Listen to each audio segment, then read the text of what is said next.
don't show weakness. Yeah, and I think society's gotten a little better at that, though. Parents or grandparents' generations where men didn't show emotion. That was frowned upon. Like, you rolled your sleeves up, you battled through it, you dealt with whatever demons you had inside yourself and yourself only. Don't make it someone else's problem, right? Bud Light and suck it down. Excuses are like assholes. Everybody's got one and they stink. Yeah, No. exactly. When you're transparent and there's complete transparency in conversation, the benefits, I think, outweigh the cons, honestly. I think the pros are so much greater. And obviously, you got to already blended the relationship with those insecurities and vulnerabilities to where you're okay with them. I don't like to be vulnerable where things I haven't addressed in myself.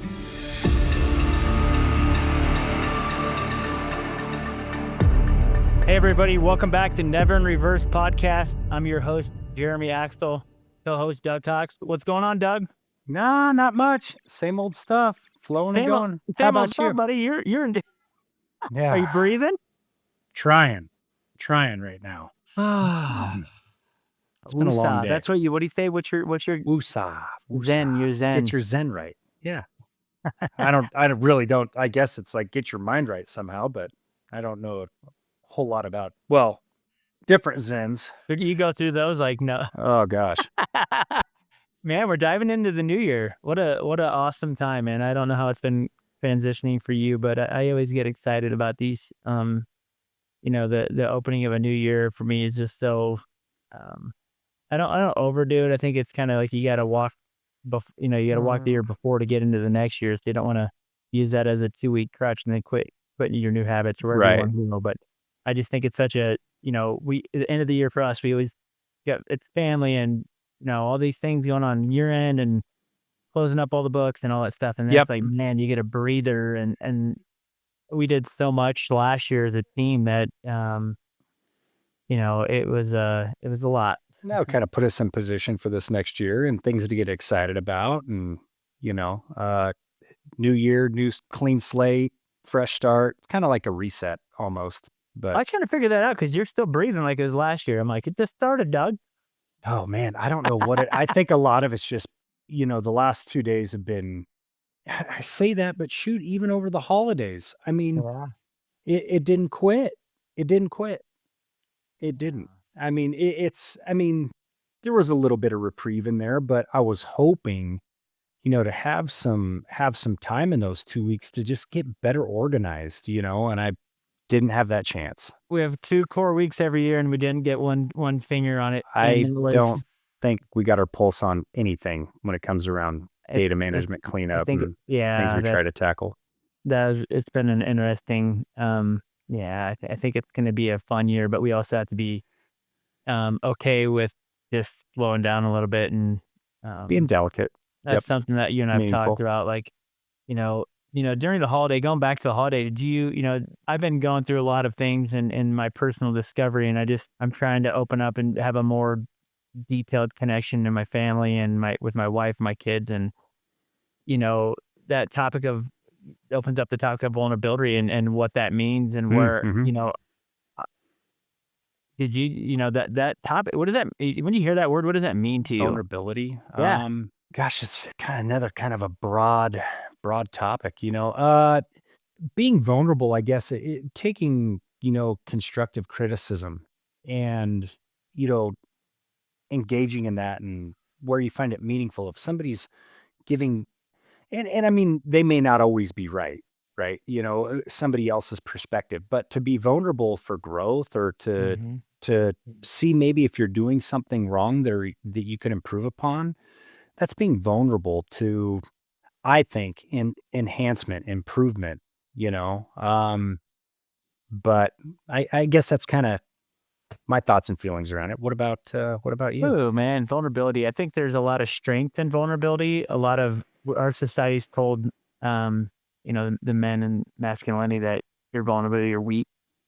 And it's actually the opposite, man. I think when you can get real with yourself, you actually attract better relationships because, when people are on their pedestal and they think that they're superior, they have nothing to showcase outside of maybe success or whatever they're going through. I think it's actually hurting them and it's limiting their ability to actually connect and grow Yeah. deeper. I'm starting. I used to be a tucked in shell, man. I just show like the good stuff. Didn't want to, I didn't have Mhm. any into my armor, and then there's plenty. I just didn't showcase them, right? And my mom, not my mom, but my wife would just always, man, she wanted to beat me down, and then, but I just think in leadership and you and I leading ourselves through this journey and where we Mhm. wanna go and leading our customers and allowing them to see that we're human, and we can also do that with, being vulnerable in our failures and being vulnerable in building deeper relationships and saying, "Hey, man, Exactly. I didn't have a healthy childhood," like, or whatever that might be, whatever the topic might be, but being honest with them. Right. I'm so deadly honest, man, that if someone's gonna ask me a question, they better be ready for the answer, because 'cause I'm just gonna shoot it straight. I mean, Well, and how um you see it. Yeah. yeah, and vice versa, my style, I'm like, "Hey, dude, don't sugarcoat it, like, be honest with Yeah. me, let's hash through it and we'll be done." Yep. The moment we kick the can down the road, then there's a discovery phase that's unnecessary, right? Like, let's just be honest with where we're at, and it's easier to turn the page and being vulnerable enough to say and having a safe environment, like, I think just the strength and that feeling and having an environment Mhm. that's okay in is like, but there's also times in being vulnerable in the professional side where you can cross the line, and I think you can show weakness around maybe you're not in a place of being strong in your vulnerability, but Yeah, being confident. yeah, exactly, Yep. like, I think there's a difference of weak moments that we face, and there's times that you gotta just kinda sit in that for yourself until you find the courage inside and strength to be, Yeah. okay with it. Shake hands, be okay with it, you know? Yeah.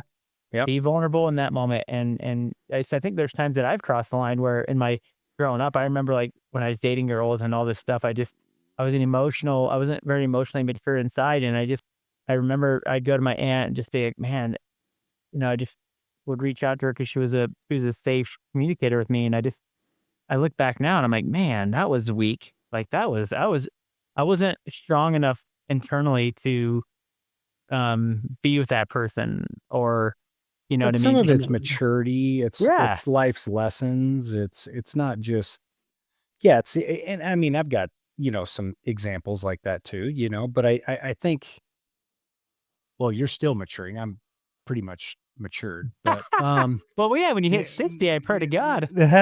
huh, no. Yeah, my wife calls me her 5th child. Yeah, Real mature.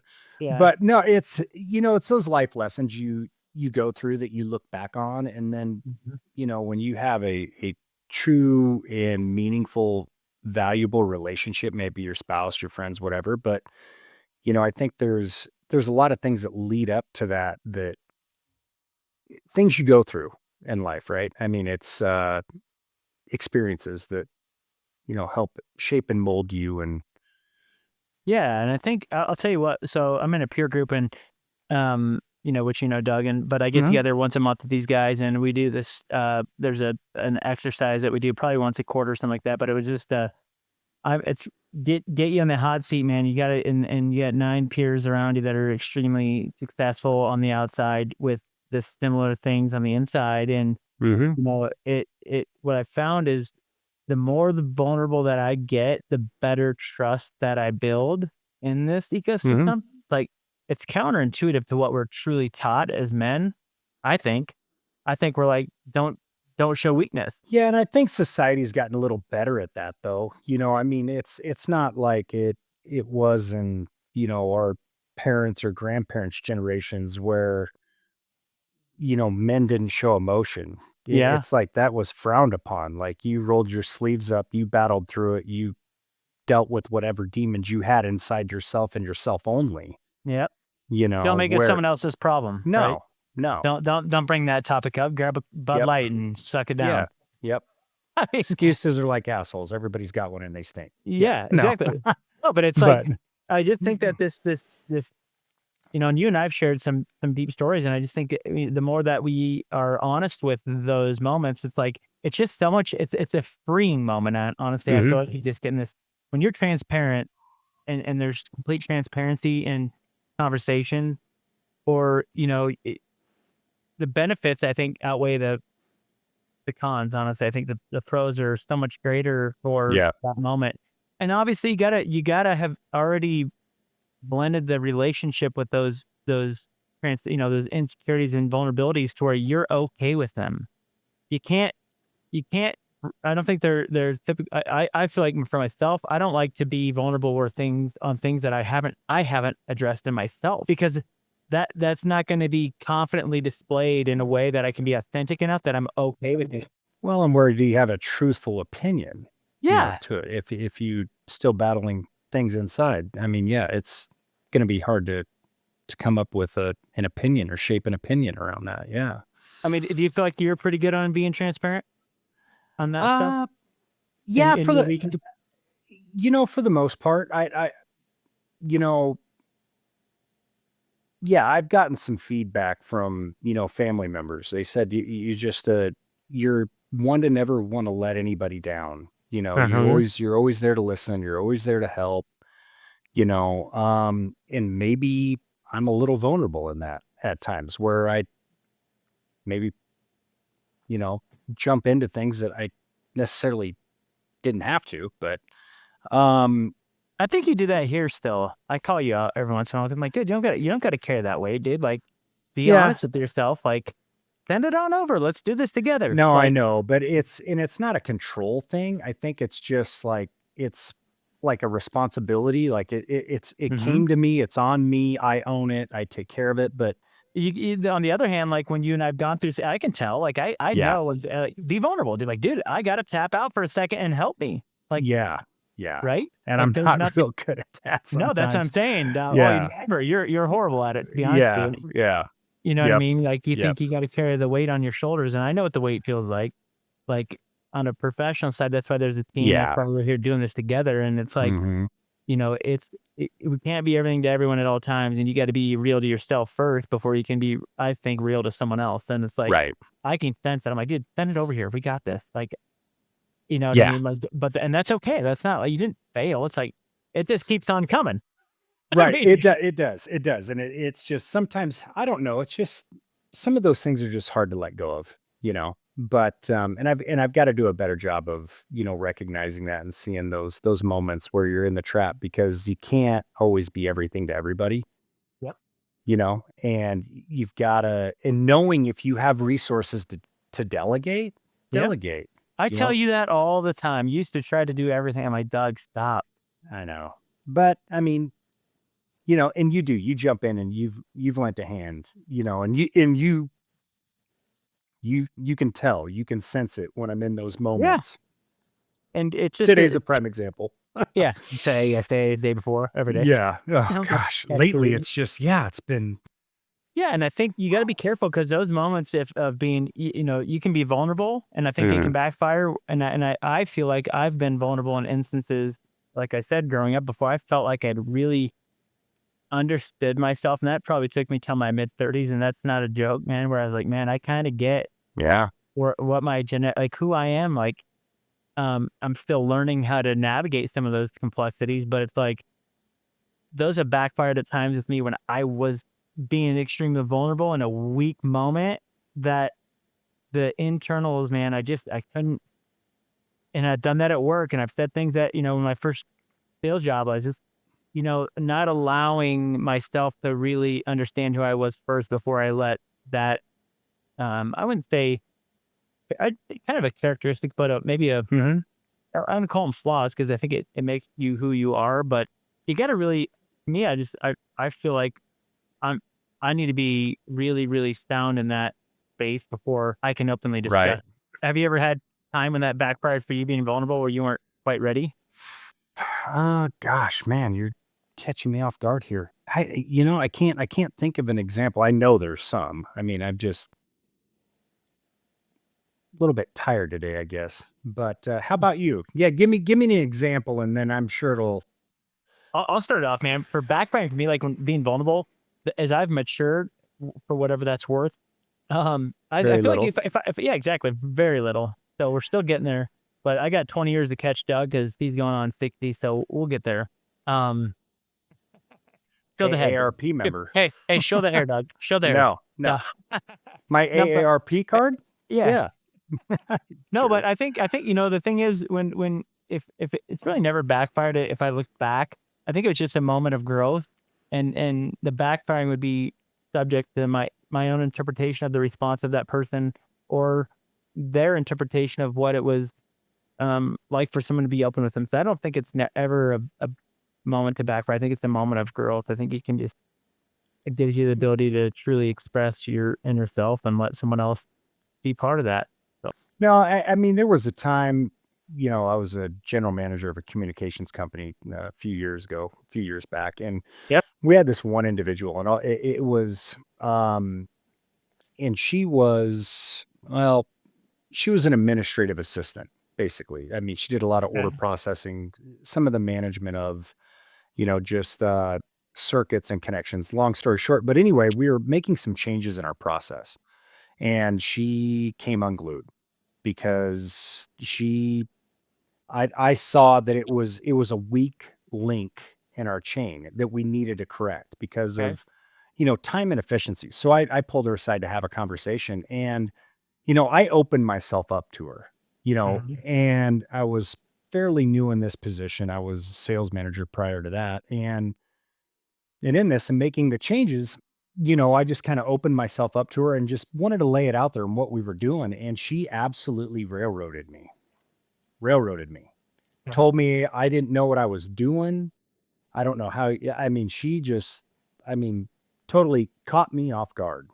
And, I was trying to open up and just create some dialogue and in a meaningfulness that was transparent, that she would understand why we were making these changes. I was being vulnerable to that situation rather than being stern Yeah.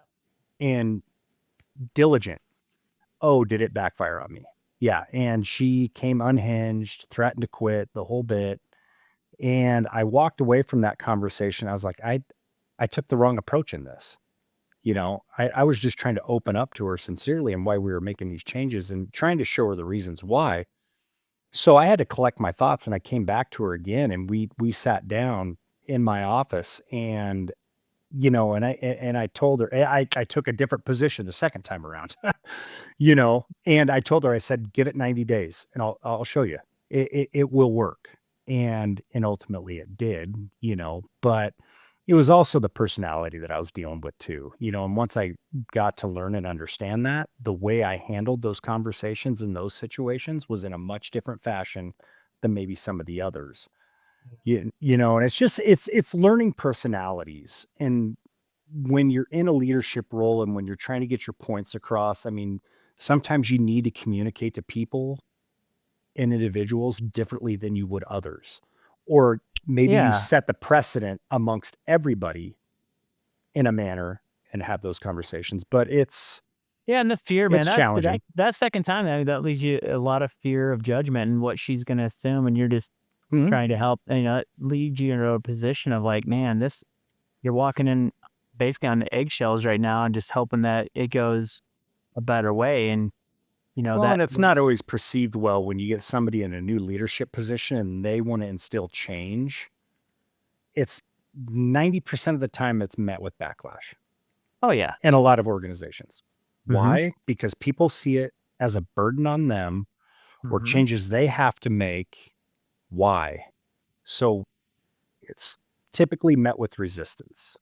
And I learned that in a much greater fashion later on as I got into these examples and these moments and these scenarios where you're trying to instill some change for the better good and you're recognizing these problems, but then your message comes across different.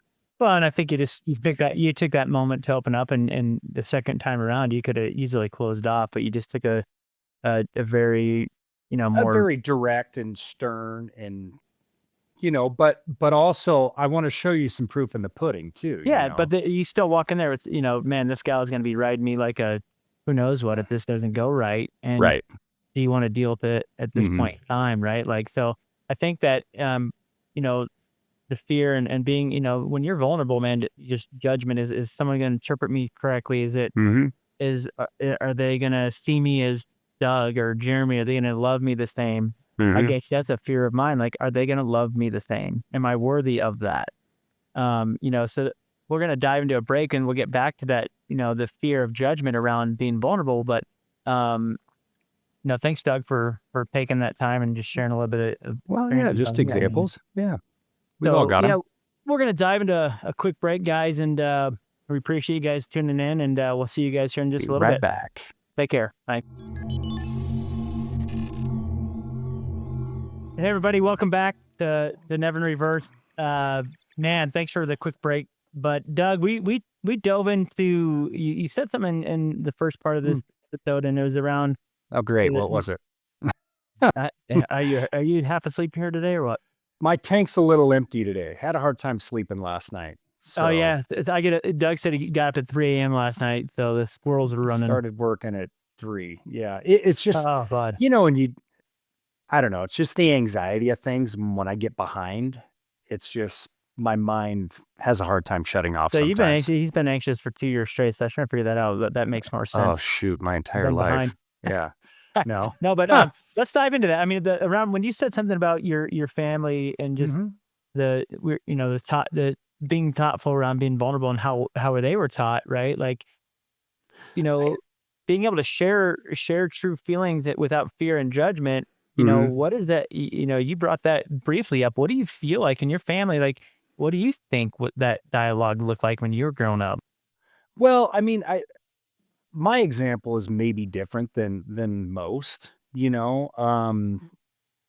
my parents were very open and emotional with my brother and I. I mean, they were young when they had kids. I mean, Yeah. my my mom and dad got married when they were 15 and 17 and had myself shortly thereafter and my brother shortly thereafter that. So the way they shared their emotions with my brother and I and feelings, I think is different than maybe a lot in those generations.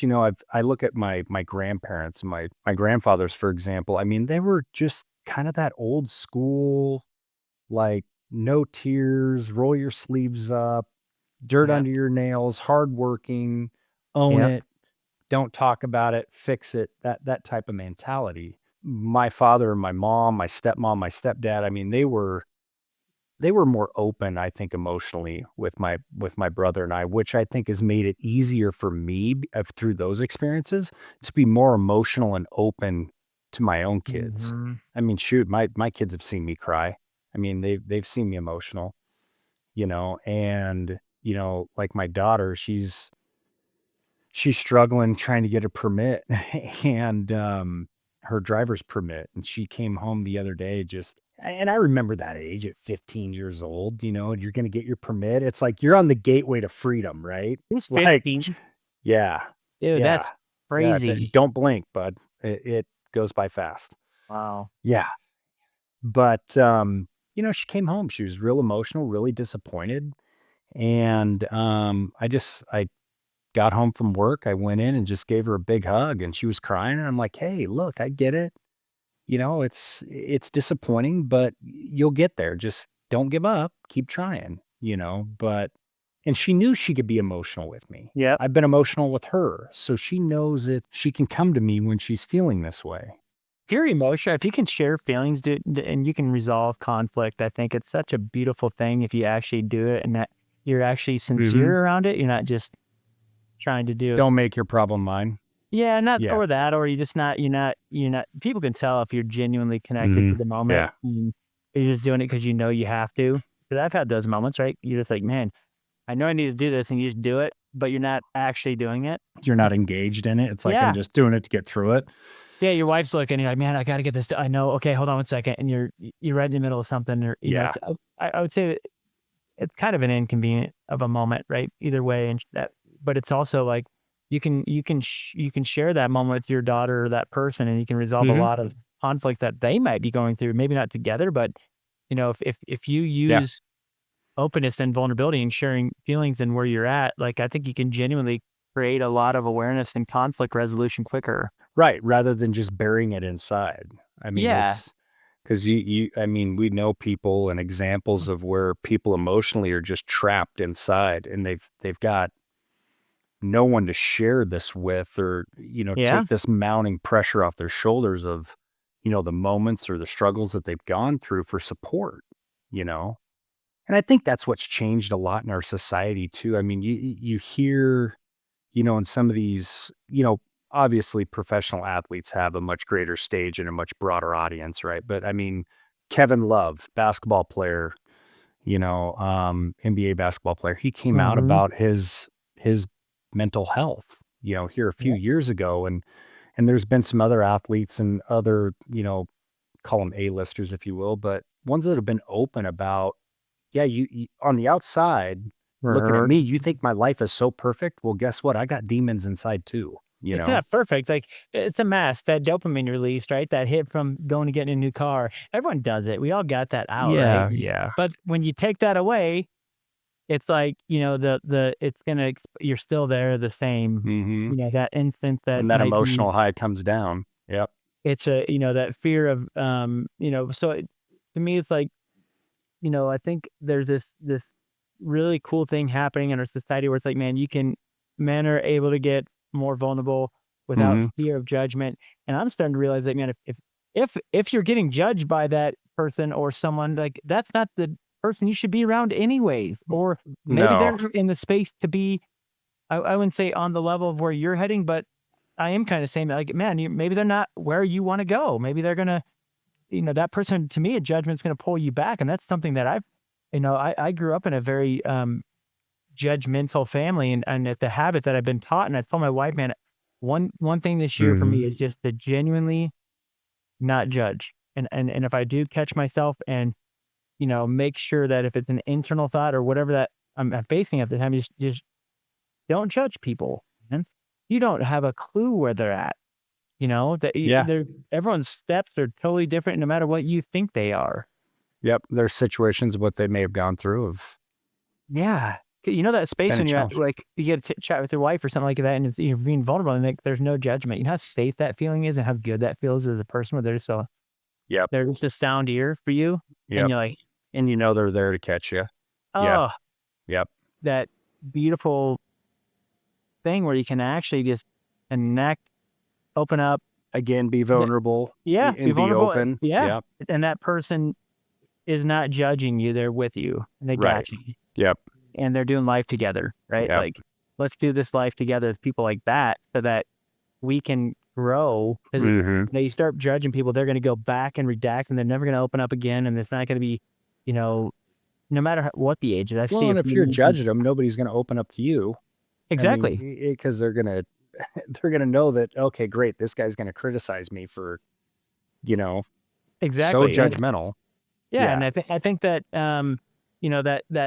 that feeling at home, and that starts practicing at our house, and in my home, like, being vulnerable is just truly being connected with my wife and my kids, and just if I make mistakes, opening up, telling them how much I love them, but also understand why. Like, Hmm. being truthful around processes so that my kids can learn, um, and understand that when I do make mistakes, that I can own those mistakes in a Right. way that allows my kids to see me do it with them, instead of me saying to my wife behind closed doors, if my kids, these, young kids, they understand.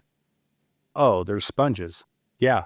They see it. They feel it. They hear it. Yeah, and I think that comes back down to just some compassion for the situation, and how you transition from, just being vulnerable to, not allowing fear to hold you back, but then also if you're having some self-compassion and compassion for maybe Hmm. someone else if they're going through something, and being a sound ear. And do you feel like you have a lot of faith in your life to be compassionate for yourself and your self-care? For the most part. I mean, there's some things, I feel that I could do better or situationally, step up to the plate, a bit. But I think my wife would sit here and say that I'm a very compassionate and loving person, to the family. But what about to yourself? Like, I want you to challenge yourself here. I'm full. No. I don't think you are compassionate towards yourself. It's funny. I know we talked about this here a while ago, but Yeah. I love just driving down the open road. If I'm just Mhm. driving somewhere, out in the middle of nowhere and sit there and you reflect, your mind starts going and I feel like I've done a lot of great things for myself and for this family. As my dad and I have talked over the years, the odds were stacked against us as a family from the very get-go. We were Mhm. never supposed to make it out of the trailer park. We weren't. I think I've mentioned that before. And just what my folks went through, and what I went through in my adolescence, and in a broken home, with my parents. But in looking back at where we've come from and where I'm at today, I mean, I there's a lot of compassion and fulfillment in my life for a lot of achievements, and sometimes I lose sight of that, Yeah. because but there's times I go back to those memories and those things of when I was younger, and it grounds me a bit. I guess that when I was saying that, I compassionate to me is like more like I think that that's definitely, I'm not part of that journey with you at all times, but I think just seeing you here, it's like sometimes we don't self care enough, and when we're not genuine enough towards ourselves because you and I are We're take every flying by the penny seat of our oh my gosh, pants. you got kids, we're like, oh, I'm going here, you getting on a flight, like, Yeah. but I still think there's space to have some self awareness Mhm. and it's like and some compassion towards that and pay attention to what others see, right? Like, my wife will see something, I always just brush it aside. I got it, I got it, I got it, I got it. I'm good. I can do Yep. this. And then 2 weeks go later, and it's the same situation. Yeah. Here I am doing the same thing, and she's sort of going, "Hey, have some self-awareness of yourself and come in. Why don't you go take a break and go watch some football with some guys?" "No, I'm Yeah. good. I'm good." Well, You shoot, know? we got back after that. I think where we, oh gosh, we went to Michigan, Virginia, and then I was supposed to go hunting in Idaho right after that. Mhm. And I was beat, man. We'd been running and gunning. And we do. And when I got home, I was leaving like a couple days later or something. Yeah. I was about to bow out and not go. And my wife's like, "No, you need to go." And she goes, "You look forward to this every year. You need to take the time. You deserve it." I'm like, Yep. she goes, "Once you unplug and get away from it," she goes, "give you a chance to recharge the batteries." And she was 100% right. Because I was, after being on the road and her home alone with the kids, it's a lot on her. And I'm going, man, I got to probably jump in and lend a hand, and now I'm going to be gone again. But she knew that it wasn't like I was off and playing. We were working, we were grinding. Yeah. She's like, Does "You your need to wife go." does your wife show you to have more, like, you know, compassion, awareness, and empathy, like, show empathy for yourself and others? Does your wife push you towards that? Yeah, she does. Yeah. There's some moments in time she sees where it's missing, you Yeah. know. But she's a great communicator. I mean, she can always she can always sense, like, a lunch today, she could tell I was tired, and she could tell that, "You've been busy today?" I'm like, "Yeah." She can sense it. She knows me probably better than I know myself, but Yeah. yeah. Oh, they typically do because they Oh, yeah. see every part you don't pay attention to, and I think and being inspired by someone that can see it is like, if you pay attention to it, I think it's a good tool, right? Like, my wife Mhm. inspires me to be more empathetic all the time. She wants me to have a lot more self-awareness and pushes me towards that greater. Well, you have lots of room of improvement there, Oh, so buddy, yeah, it's an ongoing area for me, but no, it's like, I think it's for her. She inspires me, man. She knows how to sense the room. She can make someone else feel very, very comfortable, and she knows welcome, when and yeah, well, yep, yeah, man, she did. I'm yeah, so lucky to have that because I yep, wasn't shown that. I was like grenades everywhere. I'd walk in and you cower down to help you get to the refrigerator, right? Like, yeah, when I grew up where I grew up, but it's just like, having that person that kind of gives you that baseline, like, inspiration can give you a lot of, mhm. room for self growth. And, have you ever, one thing I was thinking about just in this topic, have you ever felt, trapped by like deep self criticism, like where you felt like you're not good enough? Have you ever felt like that before? Yeah, yeah, when Yeah. I was younger, because again, we moved a lot, right? Yeah. When we were always moving, I always had to reinvent myself to make friends, to, you know, be welcomed, playing sports, was always very, very critical of myself. Um, and then even early on in my employment career, there was a lot. I was just afraid to make mistakes. I always Yep. felt, yeah, because you don't know. You heard stories about people getting fired or people getting let go, and it's like, oh gosh, I can't mess up. I can't make a mistake. Well, people make mistakes, but you got to own it. But then again, just that worry and that self-criticism, am I doing enough? Am I doing the right thing? And, you know, it until you get some time under your belt in these situations, does a lot of that anxiety and that self-criticism kind of just let itself go. But yeah, there's many moments in time. That's those moments are tough. I think I think that you and I push for greatness, and I think that we are too hard on ourselves at times. Um, and I think that having just some compassion during the moment and just saying, "Hey, it's gonna be all right." And I try to step in when I can see you going Yeah, through but some we things. talked about this the other day. I mean, we're doing a lot of things where we're paving our own road. It's not like this has been paid for us and we just get on the road and drive. No, we're building the road as we go. So in that, there's some struggle and some challenges and adversity, that we're faced with, but we're trying to problem solve in the moment, which I think is great amongst our entire team. Um, so we overcome those moments and those scenarios in a much quicker and wholehearted fashion, I think. But um, Yeah. no, there's times when it's no, you've been beating your head against the wall. It's time to take a step back, refocus, breathe. Yeah, and I think that it's always okay to just take a step back, right? And just say, "Hey, man, I'm good for a second. I'll come back and try this again, and go on a walk or do what you got to do to exit out of that Yep. situation, so you can Yep. take care of Get your yourself mind first." right. That Yep. I'm horrible at it, man. I'm still learning. So, but no, guys. Doug, appreciate you opening up, Yeah. man. A great topic today, and Oh, another we great hope you guys. discussion. Yeah, absolutely. Hope you guys enjoyed this topic with us, and we look forward to having you guys join us on the next episode. And again, Jeremy Axel with Never in Reverse. I'm your host, Doug Cox, co-host. And until next time, guys, we Do appreciate it it, and again. see you guys soon. Take care. Thanks. Thanks.